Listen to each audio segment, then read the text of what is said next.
16-ാം നൂറ്റാണ്ടിൽ നമ്മുടെ നാട്ടിൽ നിന്നും പുറപ്പെട്ട് മൊത്തം യൂറോപ്പിൻ്റെയും മനം കവർന്ന് ഇന്നും അമരനായി നിലകൊള്ളുന്ന ഒരു ആന. പേര് സുലൈമാൻ. അതിസമ്പന്നനായ ഒരു ചക്രവർത്തിയുടെ പാലസിൽ ഒറ്റപ്പെടുകയും നിത്യാഹാരം ക്രമം തെറ്റി മരണമടയുകയും ചെയ്ത ഒരു വളർത്തുമൃഗം. Hi, this is Rameez Rahman and you are watching a new chapter of ThoughtFox.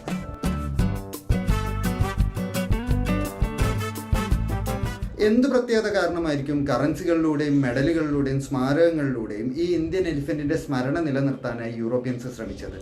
നാടോടി കഥകളിലും ഡ്രാമകളിലും നോവലുകളിലും നിറഞ്ഞു നിന്ന സുലൈമാൻ ആഴിയും കടന്ന് അക്കരെ പോയി അന്യനാട്ടുകാരെ അമ്പരപ്പിച്ച ഒരു ആന.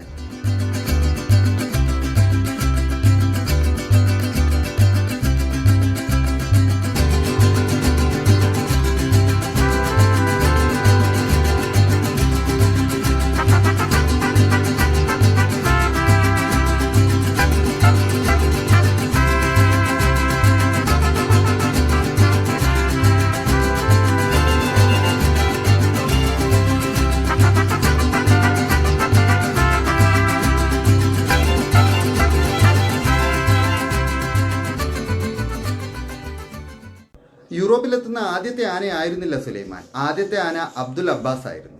9-ാം നൂറ്റാണ്ടിൽ ഒരു അലയൻസുമായി വന്ന റോമൻ ചക്രവർത്തിയായ ചാൾസ് എന്ന ഷാൽമാഗ്ന് ബാഗ്ദാദ് ഖലീഫയായിരുന്ന ഹാറൂൺ റഷീദ് വിശിഷ്ടമായൊരു ഗിഫ്റ്റ് നൽകാൻ തീരുമാനിച്ചു. വളരെ കുറച്ച് യൂറോപ്യൻസ് മാത്രമേ അന്ന് ആനയെ കണ്ടിട്ടുള്ളൂ. അതിനാൽ ഒരു ആനയെ തന്നെ ഉപഹാരമായി നൽകാൻ തീരുമാനമായി.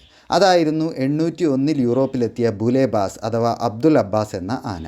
എന്നാൽ സുലൈമാൻ ആകട്ടെ 1551 ശ്രീലങ്കയിൽ, അതായത് അന്നത്തെ സിലോണിലെ കോട്ടയ രാജവംശത്തിലെ രാജാവായ ഭുവനൈകബാഹു ഏഴാമൻ്റെ കൊട്ടാരത്തിൽ നിന്നും ഏകദേശം 15,000 കിലോമീറ്റർ നടന്നും കപ്പലിലുമായി ഒരു വർഷം കൊണ്ട് ഇന്ത്യയിൽ നിന്നും ഓസ്ട്രിയയിലെത്തിയ ഏക ആനയാണ്. അതിധനികനായ ഒരു ചക്രവർത്തിയുടെ കൊട്ടാരത്തിൽ പട്ടിണി കിടന്ന് മരിച്ച ഒരാന. സുലൈമാൻ കേരളത്തിലെ നിലമ്പൂർ കാടുകളിൽ നിന്നുമാണ് യൂറോപ്പിലെത്തിയതെന്നും ഒരു പ്രബലമായ ആർഗ്യുമെൻ്റ് നിലനിൽക്കുന്നുണ്ട്. എന്ത് തന്നെയാണെങ്കിലും സുലൈമാൻ്റെ യാത്ര ഒരു ചരിത്ര സംഭവം തന്നെയാണ്. ആ സംഭവം ഇങ്ങനെയാണ്. റോമൻ ചക്രവർത്തിയായിരുന്ന മാക്സിമിലിയൻ II ഒരു മൃഗസ്നേഹിയും കൂടിയായിരുന്നു. അദ്ദേഹം 1548 അദ്ദേഹത്തിൻ്റെ 21-ാം വയസ്സിൽ തൻ്റെ അങ്കിളായ ചാൾസ് അഞ്ചാമൻ്റെ മകൾ മരിയയെ വിവാഹം ചെയ്യുകയും അവരുടെ നാടായ ലിസ്ബണിലൂടെ ഒരു ഉല്ലാസയാത്ര നടത്തുകയും ചെയ്യുകയായിരുന്നു. ലിസ്ബൺ സൂവിൽ മലബാറിൽ നിന്നും ഗോവയിൽ നിന്നും പോർച്ചുഗീസുകാർ എത്തിച്ച ആനകളെ കണ്ട് ആകൃഷ്ടനായ മാക്സിമിലിയന് മലബാറിൽ നിന്നുമുള്ള അടുത്ത ഷിപ്മെൻറ്റിൽ ഒരു ആനയെ എത്തിച്ചു തരാമെന്ന് അന്നത്തെ പോർച്ചുഗൽ കിങ്ങും ഇദ്ദേഹത്തിൻ്റെ അമ്മാവനുമായ ജോൺ മൂന്നാമൻ ഉറപ്പ് നൽകുന്നു.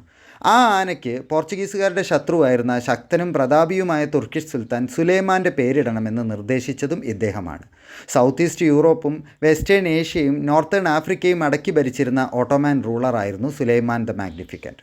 രാജ എന്ന് ഒറിജിനൽ പേരുണ്ടെന്ന് വിശ്വസിക്കപ്പെടുന്ന ആനയ്ക്ക് സുലൈമാൻ എന്ന് പേരിട്ട് ഒരു അടിമയാക്കിയത് തുർക്കിഷ് സുൽത്താനെ അപമാനിക്കാൻ വേണ്ടിയായിരുന്നു.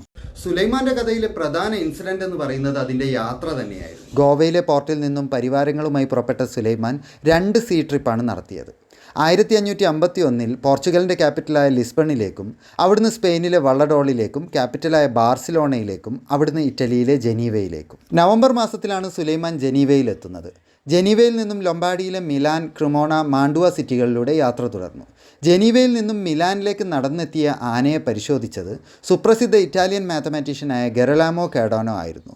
ട്രെൻറ്റ് സിറ്റിയിലെത്തുമ്പോൾ അത് 1551 ഡിസംബർ മാസമായിരുന്നു. ട്രെൻറ്റിൽ നിന്നും ബോസൺ വഴി ബ്രിക്സണിലെത്തി.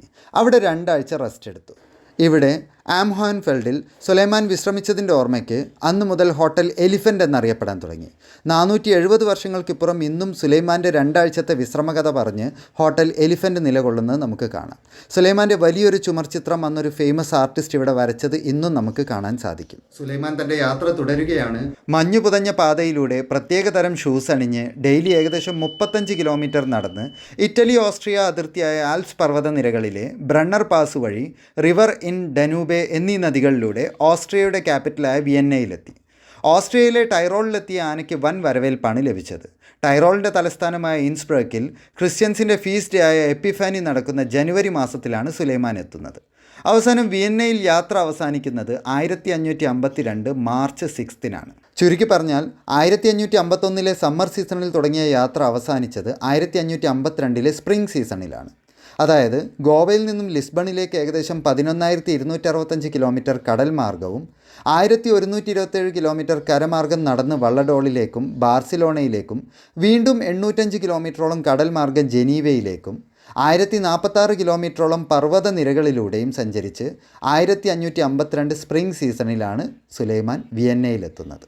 മൊത്തത്തിൽ ഏകദേശം 15,000 കിലോമീറ്റർ താണ്ടി രാജാവിനുള്ള ഒരു ഗിഫ്റ്റ് എത്തിയത് അതീവ ദുർഘടം പിടിച്ച പാതയിലൂടെയും തീർത്തും വ്യത്യസ്തമായ കാലാവസ്ഥയിലൂടെയുമായിരുന്നു. കാതങ്ങൾ താണ്ടിയെത്തിയ സുലൈമാൻ എന്തായാലും അതിവേഗം പ്രശസ്തനായി. സുലൈമാനെക്കുറിച്ച് കവിതകൾ എഴുതപ്പെട്ടു. സുലൈമാൻ്റെ മര്യാദയെയും വിവേകത്തെയും പ്രകീർത്തിച്ച് നാടോടി കഥകൾ ഉടലെടുത്തു. മെയ് മാസത്തിൽ വിയന്നയിൽ നടന്ന ഒരു ഗ്രാൻഡ് പരേഡിൽ പ്രധാന ആകർഷണമായി സുലൈമാൻ. ചെല്ലുന്നിടത്തെല്ലാം തന്നെയും പത്നിയെയും കാണാനല്ല, മറിച്ച് സുലൈമാനെ കാണാനാണ് ആളുകൾ തിങ്ങി നിറയുന്നതെന്ന് മനസ്സിലാക്കിയ കിങ് മാക്സിമില്യന് മടുപ്പ് തോന്നാൻ തുടങ്ങി. മൊണാർക്കിൻ്റെയും ക്യൂനിൻ്റെയും വിസിറ്റിനേക്കാളും ന്യൂസ് കവറേജ് ഒപ്പം വന്ന സുലൈമാന് ലഭിച്ചു. എക്സോട്ടിക്കായുള്ള മൃഗങ്ങളെ പ്രദർശിപ്പിക്കുന്ന മെനഗറിലായിരുന്നു സുലൈമാനെ തളച്ചത്. സുലൈമാനോടുള്ള താല്പര്യം കുറഞ്ഞ മൊണാർക്ക് ചിലവ് ചുരുക്കലിൻ്റെ ഭാഗമായി സുലൈമാൻ്റെ പ്രധാനപ്പെട്ട പാപ്പാന്മാരെയും 30ഓളം വരുന്ന പരിചാരകരെയും പിരിച്ചുവിട്ടു എന്നാണ് റിപ്പോർട്ട്. എലിഫൻറ്റ് ഹോട്ടലിലെ ചുമരിലുള്ള ചിത്രത്തിൽ സുലൈമാൻ്റെ പാപ്പാന്മാരായി വരച്ചിരിക്കുന്നത് ഇന്ത്യക്കാരെയാണെന്ന് നമുക്ക് കൃത്യമായി മനസ്സിലാക്കാം. അവർ മലയാളികളായിരുന്നെന്നും അതല്ല ബംഗാളികളാണെന്നും 2 വാദങ്ങൾ നിലനിൽക്കുന്നുണ്ട്. എന്തായാലും the Indian mahouts were two Nairs എന്നൊരു റിപ്പോർട്ട് കൂടിയുണ്ട്. എന്തു തന്നെയായാലും സുലൈമാനെ ടേക്ക് കെയർ ചെയ്യുകയും ശാന്തനാക്കുകയും ചെയ്ത ആ 2 സുഹൃത്തുക്കളെയും അവന് നഷ്ടപ്പെട്ടു. അവന് ഇഷ്ടപ്പെട്ട ഭക്ഷണം നൽകിയില്ല എന്ന് മാത്രമല്ല, റെഡ് വൈൻ വരെ കുടിക്കാൻ കൊടുത്തു എന്നും റിപ്പോർട്ടുണ്ട്. തണുപ്പുള്ള കാലാവസ്ഥയിൽ പിടിച്ചു നിൽക്കാൻ വേണ്ടി നോൺ വെജ് ഫുഡ് കഴിപ്പിച്ചു എന്നും സംശയിക്കുന്നു. കുറച്ചുകൂടി വാമർ ക്ലൈമറ്റുള്ള സദേൺ സ്പെയിനിലെ പാലസുകളിലേക്ക് ആനയെ മാറ്റാൻ ജീവനക്കാർ റിക്വസ്റ്റ് ചെയ്തിരുന്നു. എന്തായാലും 1.5 വർഷത്തിനുള്ളിൽ, അതായത് 1553 ഡിസംബറിൽ സുലൈമാൻ മരണമടഞ്ഞു. ശീലിച്ച ഭക്ഷണവും കുറച്ചുകൂടി വാമറായിട്ടുള്ള ക്ലൈമറ്റും പ്രൊവൈഡ് ചെയ്തിരുന്നെങ്കിൽ ചിലപ്പോൾ കുറച്ചു കാലം കൂടെ സുലൈമാൻ ജീവിച്ചേനെ. ധനികനായ ഒരു ചക്രവർത്തിയുടെ കൊട്ടാരത്തിൽ പട്ടിണി കിടന്ന് ആ ആന ചരിഞ്ഞു. ആദരസൂചകമായി ഉടനെ തന്നെ കിങ് മാക്സിമില്യൻ ഒരു ലെഡ് മെഡൽ ഇഷ്യൂ ചെയ്തു. സുലൈമാൻ്റെ ഡെഡ് ബോഡി പല പാർട്ടികളാക്കി ഡിസ്ട്രിബ്യൂട്ട് ചെയ്യപ്പെട്ടു. വിയന്ന മേയറായിരുന്ന സെബാസ്റ്റ്യൻ ഹൂസ്റ്റോക്കറിന് സുലൈമാൻ്റെ വലത്തെ മുൻകാലും തോളെല്ലും ഗിഫ്റ്റ് ചെയ്യപ്പെട്ടു. ആ എല്ലുകൾ വെച്ച് അദ്ദേഹം ഉണ്ടാക്കിയ 3 കാലുള്ളൊരു ചെയർ ഇന്നും ഓസ്ട്രിയയിലെ ക്രംസ്മുസ്റ്റർ അബ്ബേ മൊണാസ്ട്രിയിൽ കാണാൻ സാധിക്കും. അംഗരക്ഷകരുടെ അശ്രദ്ധ മൂലം മരണമടഞ്ഞ ആന എന്നാണ് അതിൽ കൊത്തിയിരിക്കുന്നത്. അങ്ങനെ ആ പഴി പിരിച്ചുവിട്ട മലയാളികളെന്ന് വിശ്വസിക്കപ്പെടുന്ന ആ പാപ്പാന്മാരുടെ തലയിൽ ഇവഞ്ച്വലി വന്നു ചേർന്നു. സുലൈമാൻ്റെ സ്കിൻ സ്റ്റഫ് ചെയ്ത് മ്യൂസിയത്തിൽ പ്രദർശിപ്പിച്ചു. 1562 മാക്സിമില്യൻ ചക്രവർത്തിയായി ആരോഹണം ചെയ്യപ്പെട്ടു. പിന്നീട് അദ്ദേഹത്തെ സന്ദർശിച്ച ബവേറിയയിലെ ഡ്യൂക്ക് ആൽബർട്ട് 4ാമൻ്റെ ആവശ്യപ്രകാരം 1572 സ്റ്റഫ്ഡ് ആയിട്ടുള്ള സുലൈമാൻ്റെ ബോഡി അദ്ദേഹത്തിന് ഗിഫ്റ്റ് ചെയ്യപ്പെട്ടു. മരണാനന്തരവും കടൽ മാർഗവും കരമാർഗവുമായി ദുഷ്കരമായ മറ്റൊരു നീണ്ട യാത്രയ്ക്ക് ശേഷം ജർമ്മനിയിലെ മ്യൂണിക് ആർട്ട് ഗാലറിയിൽ സുലൈമാൻ എത്തിച്ചേർന്നു. 350 വർഷം അവിടെ നിലകൊണ്ട സുലൈമാനെ പിന്നീട് ബവേറിയൻ മ്യൂസിയത്തിലേക്ക് ബ്രിക്സൺ എലിഫൻ്റ് എന്ന് റീനെയിം ചെയ്ത് മാറ്റപ്പെട്ടു. സെക്കൻഡ് വേൾഡ് വാർ സമയത്ത് മ്യൂസിയത്തിൽ നിന്നും ഒരു ബോംബ് ഷെൽട്ടറിലേക്ക് മാറ്റപ്പെട്ട സ്റ്റഫ്ഡ് ബോഡി ഈർപ്പം നിറഞ്ഞ സാഹചര്യത്തിൽ ഡീകമ്പോസ്റ്റ് ആയിപ്പോയി. പിന്നീട് ഈ സ്കിൻ ഷൂ ലെതറിന് വേണ്ടി വിറ്റഴിക്കുകയാണ് ചെയ്തത്. അതായത് സുലൈമാൻ്റെ യാത്ര മരണത്തോടെയും അവസാനിച്ചില്ല. അവസാനമില്ലാത്തൊരു യാത്രയായി ചിലപ്പോൾ അത് ഇന്നും തുടരുന്നുണ്ടാകും. അക്കരെ പോയ ആനകൾ വേറെയുമുണ്ട്. ഉദാഹരണത്തിന് ഇന്നുവരെ ഒരു ആനയെ കണ്ടിട്ടില്ല എന്ന് ഒരു ഡച്ച് പെൺകുട്ടി ജവഹർലാൽ നെഹ്റുവിന് കത്തെഴുതുകയുണ്ടായി.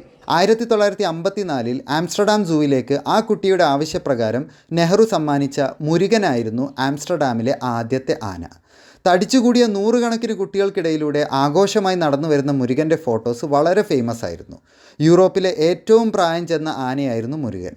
നെതർലാൻഡിലെ ആയിരക്കണക്കിന് കുട്ടികൾ കണ്ടു വളർന്ന മുരുകൻ 2003 മരണപ്പെടുന്നത്.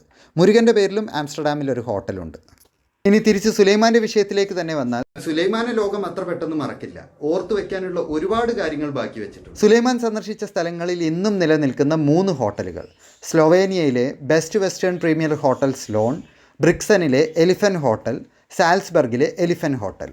മറ്റൊന്നാണ് രാജാശ്രീസ്. നിങ്ങൾ രാജാശ്രീസ് കണ്ടിട്ടുണ്ടോ? നൂറ്റാണ്ടുകൾക്ക് മുൻപ് തുടങ്ങി ഇന്നും തുടരുന്ന അപഹരണത്തിൻ്റെയും എക്സ്പ്ലോയിറ്റേഷൻ്റെയും ഉദാഹരണം എന്ന നിലയ്ക്ക് സ്വിസ് ഫിലിം മേക്കറായ കോൾ സോറർ 2007 പുറത്തിറക്കിയ രാജാശ്രീസ് ഡോക്യുമെൻ്ററി ഫിലിമിൽ കേരളത്തിൽ നിന്നും വിയന്നയിലെത്തുന്ന രാജ എന്ന ഇന്ത്യൻ എലിഫൻറ്റിൻ്റെ സ്റ്റോറി വിശദമായി പറയുന്നുണ്ട്.